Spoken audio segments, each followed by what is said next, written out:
তো চলে এলাম।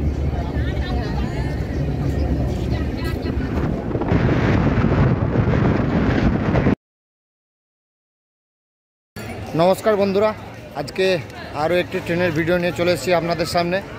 তো অনেক দিন ধরেই চ্যানেলে কোনো ট্রেনের ভিডিও আপলোড করা হয় না, তো যেই ভিডিওগুলোতে আপনারা অনেক অনেক ভালোবাসা দেখান। তো আজকে আমি বছরের শেষ দিন, আজকে 31 ডিসেম্বর, আজকে জার্নি করব বর্ধমান থেকে কাটোয়া লোকালে। তো সেই জার্নি আপনাদের সাথে শেয়ার করব। তো এখন আমরা চলে এসেছি বর্ধমান জংশনে। তো সকাল 9:35 আমাদের ট্রেন রয়েছে, টাইম হয়ে আসছে। তো চলুন বন্ধুরা, চলে এসেছি বর্ধমান স্টেশনে। তো আমাদের ট্রেন দাঁড়িয়ে রয়েছে 8 নম্বর প্ল্যাটফর্মে। তো টাইম হয়ে এসছে, কিছুক্ষণের মধ্যে ট্রেন ছেড়ে দেবে। তো চলুন বন্ধুরা, ট্রেনে ওঠা যাক। তো আর কিছু জিনিস আপনাদের সাথে শেয়ার করে দিই। এই রুটের ডিস্টেন্স খুবই কম, বর্ধমান থেকে কাটোয়া মাত্র 52 কিলোমিটার ডিস্টেন্স, ঠিক আছে। তো প্রতিমধ্যে কিছু হল্ট পড়বে, তো যেগুলো আপনাদের সাথে শেয়ার করব। তো চলুন বন্ধুরা, ট্রেনে উঠে যাত্রা শুরু করা যাক কাটোয়ার উদ্দেশ্যে।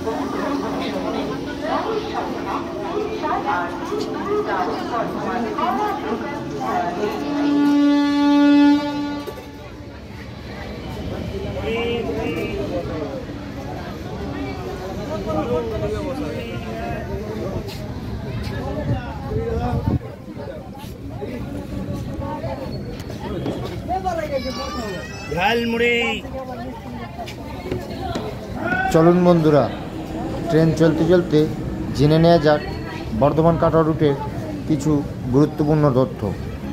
2018 সালের 12ই জানুয়ারি বর্ধমান থেকে কাটোয়া পুরোপুরিভাবে ইলেকট্রিফাইড হয়ে ট্রেন চালু হয়, কিন্তু তার আগে 2010 সালে এর গেজ পরিবর্তনের কাজ শুরু হয়। পূর্বে এটি ছিল একটি ন্যারো গেজ লাইন এবং উইকিপিডিয়ার দেওয়া তথ্য অনুসারে 1915 সালে ম্যাকল্যান্ড কোম্পানি এটি প্রথম চালু করেছিল।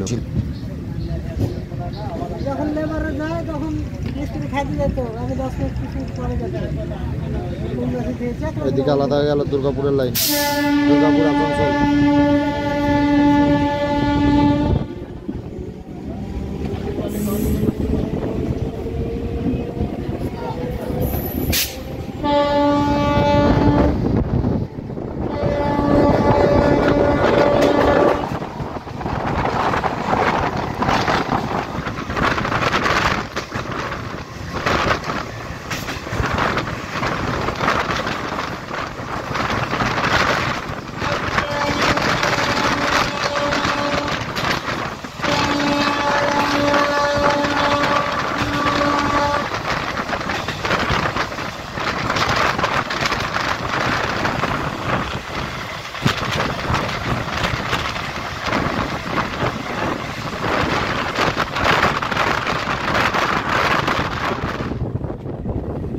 আজকে আমাদের ট্রেন 35015, যার বর্ধমানে ছাড়ার সময় ছিল সকাল 9:35 মিনিটে এবং কাটোয়া জংশনে পৌঁছানোর কথা 10:45 মিনিটে, এবং এর গড় গতিবেগ থাকবে 45 কিলোমিটার প্রতি ঘন্টায়।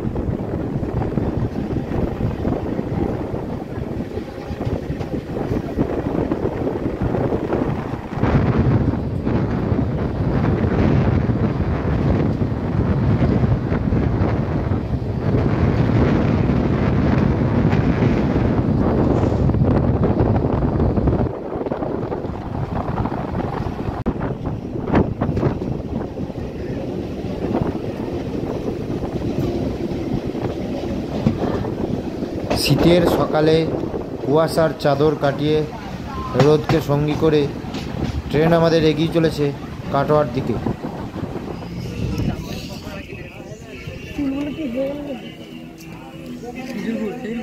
আমরা এসে পৌঁছে গিয়েছি আমাদের প্রথম হল্ট, স্টেশনের নাম খেতিয়া। বন্ধুরা দেখুন প্রকৃতির মাঝে সুন্দর স্টেশনখানি, সত্যি দেখলে চোখ এবং মন দুটোই জুড়িয়ে যেতে বাধ্য। তো যারা দেখছেন ভিডিওটা তাদেরকে বলবো, চ্যানেলটি ভালো লাগলে অবশ্যই চ্যানেলটিকে সাবস্ক্রাইব করবেন।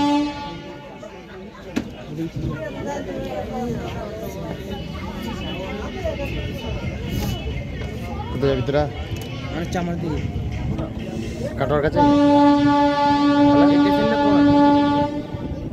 কোথায় নামবি?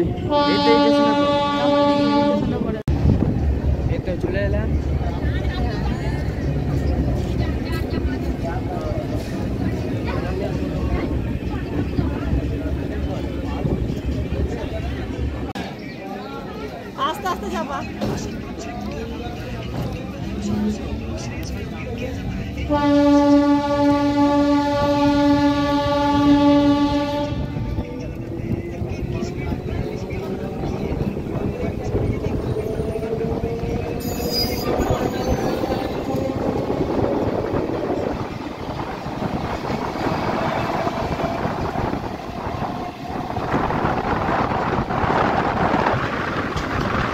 ক্ষণে ক্ষণে প্রকৃতির রূপ বদলে যাচ্ছে, চারপাশের প্রকৃতি আরও সুন্দর হয়ে উঠছে। দেখুন বন্ধুরা, চারপাশটা দেখুন, হলুদ সর্ষেতে একেবারে চারপাশ হলুদ হয়ে রয়েছে।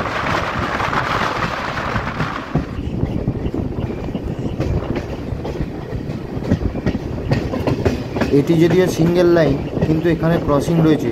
খুব সম্ভবত এখানে কোনো ট্রেনের সাথে আমাদের ট্রেন ক্রস হবে। আমাদের ট্রেনকে যার জন্য সাইডে নিয়ে চলে আসা হলো।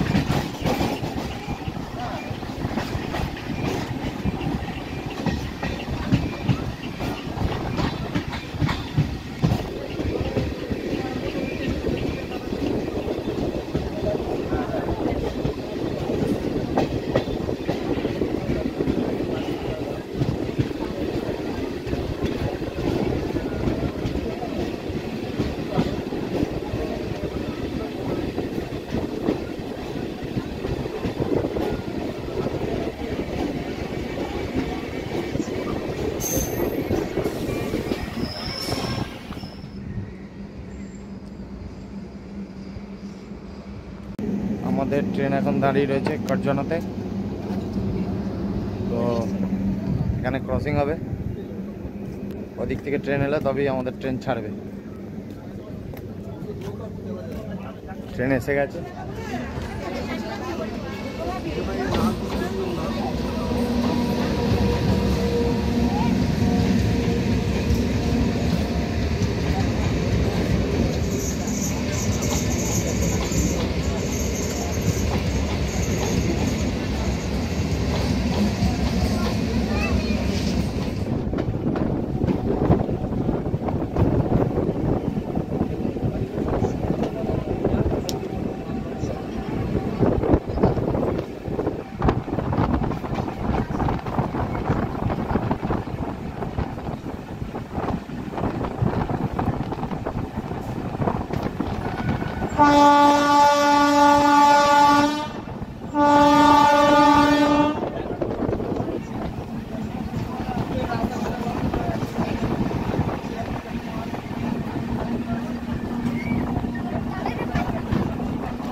করজনা এবং করজনা গ্রাম, এই স্টেশন দুটি একেবারেই ঢিলছোড়া দূরত্বে অবস্থিত।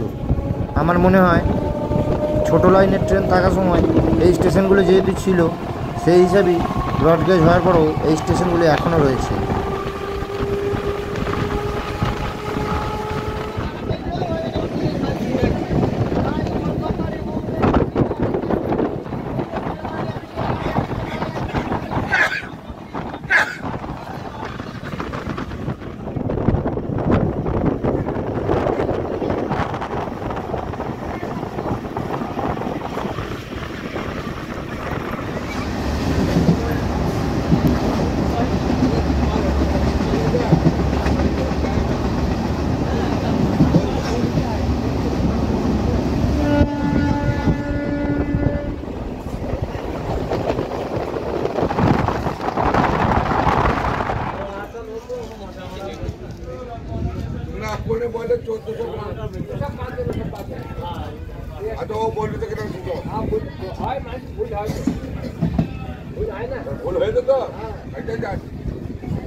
বন্ধুদের ভিডিওটি ভালো লাগলে অবশ্যই ভিডিওটিতে একটি লাইক দিয়ে দেবেন।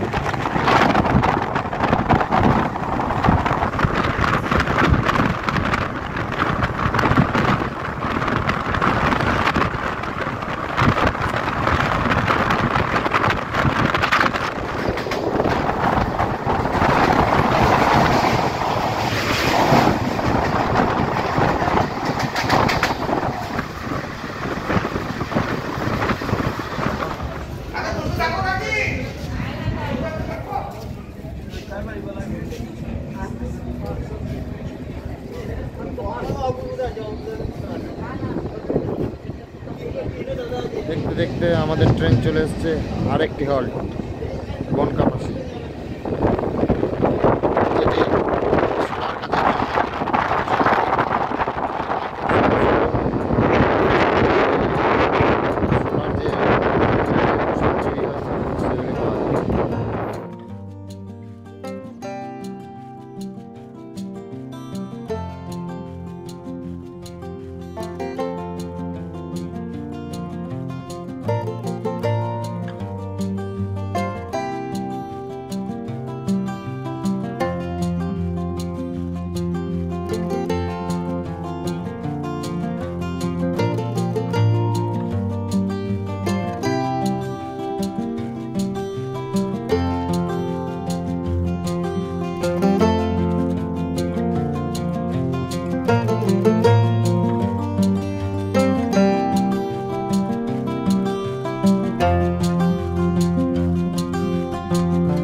আমরা এসে পৌঁছে গিয়েছি, আমাদের জার্নির একেবারে শেষ পর্যায়ে।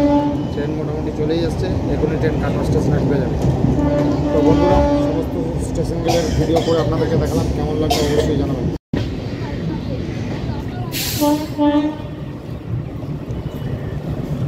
ট্রেন পৌঁছে গেছে তার ডেস্টিনেশনে কাটোয়া জংশন।